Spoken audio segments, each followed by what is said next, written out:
Bukky Jessie orí ẹ̀ dàrú, orí ẹ̀ pè, orí ẹ̀ fọ́, orí ẹ̀ wọ́.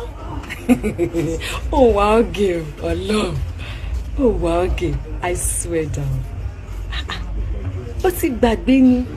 Ṣé bẹ́ẹ̀ lẹ́ni ká fọ̀rọ̀ justice for Mohbad lẹ̀ pé ẹ má lè ṣe. Gbogbo yín kéyín jáde. Ele má lè ṣe, ilé mọ̀ ṣe. Ẹ rí ṣe dọ́là. A filẹ̀ fún yín ká wo bóyá má lè ṣe náà ni.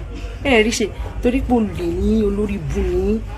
Kàkà bẹ́ẹ̀ kí lẹ̀ ń ṣe ṣó lẹ̀ ń ṣe láàárọ̀ lọ́sàn wọ́n á máa pariwo wọ́n á máa tutọ́ mo sọ pé gbogbo fóònù àti gbogbo àwọn tó yẹ kánú ilé ẹ̀ á máa rùn bó bá ṣílẹ̀kùn gan mo sọ pé òun rùn ìtọ̀ torí eyín ẹ̀yẹn kàn máa fọ́ ìtọ̀ jáde. You are a very bitter soul. You're such a useless woman. There's nothing about you that is worth emulating. I swear down, nothing.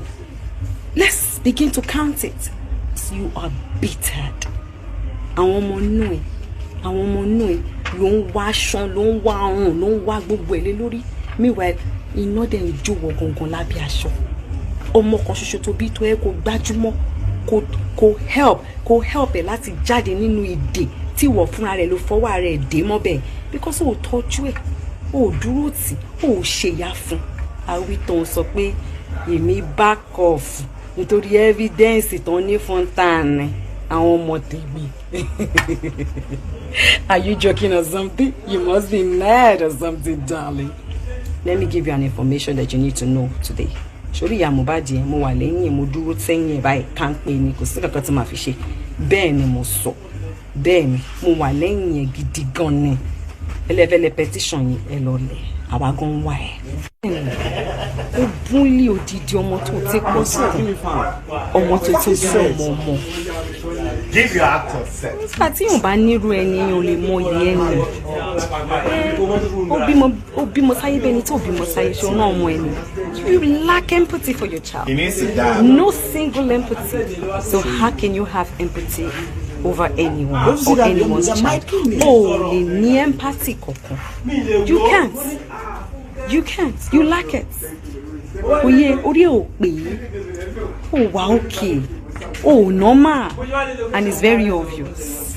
Kò yẹ kó tí mo sọ. It's very obvious. Bukky Jessie. Mi ní sọ̀rọ̀ jù. Ṣùgbọ́n kó mọ̀ pé mo wà lẹ́yìn màmá Mohbad gidi gan ni. Kò sí nǹkan tẹ́ máa fi woman yẹn ṣe. Kò tètè yá mọ̀ yẹn sìn. Orí ẹ̀ kó lọ pé dáadáa. Tẹ́ bá ń wá DNA ẹ lọ bá kọ́tà dá.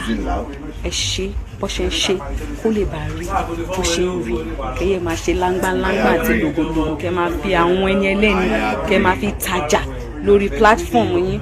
Kẹ́lẹ́ ẹ̀ ń ṣe favour tó jẹ́ pé ẹ̀ ń ṣorí burúkú ẹ̀ ń ṣẹ̀sìn tó jẹ́ pé àwọn ọmọ yín gan tó bá di ẹ̀yìn ọ̀la gan wọn àdínà yín pé àwọn ọmọ yín rí ẹ̀yìn yóò fòyà játijàti jálajàla jákàjáká jọ̀rànjọ̀ràn jíkìjíkì jákòjákò idiot.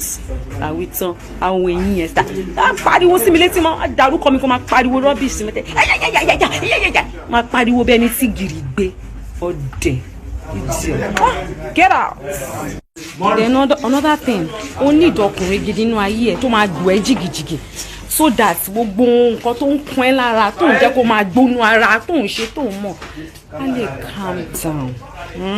Ó ní ìdẹ my darling ọlọ́run ó ní ìdí ẹ̀ gan because ara yìí nínú jẹ́ kó máa ṣe bí ọ̀sìn dẹ̀ ó ní ìdí ẹ̀ ó sì yẹ bẹ́ẹ̀ yẹn.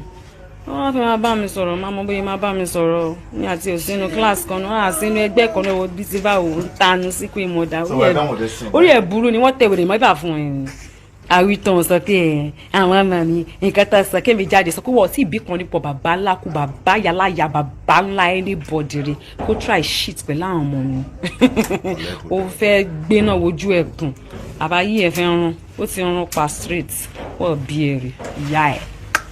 Eléyìn Ṣàmúgà má wá tọ́ sí mi lára mọ́ o ti gbọ́ má bá mi sọ̀rọ̀ pẹ̀lú pẹ̀lẹ́pẹ̀lẹ́ ni ohun tútù ó ní kó máa pariwo bí ìgbà tí wọ́n gún ẹ̀ lábẹ́rẹ́ wèrè.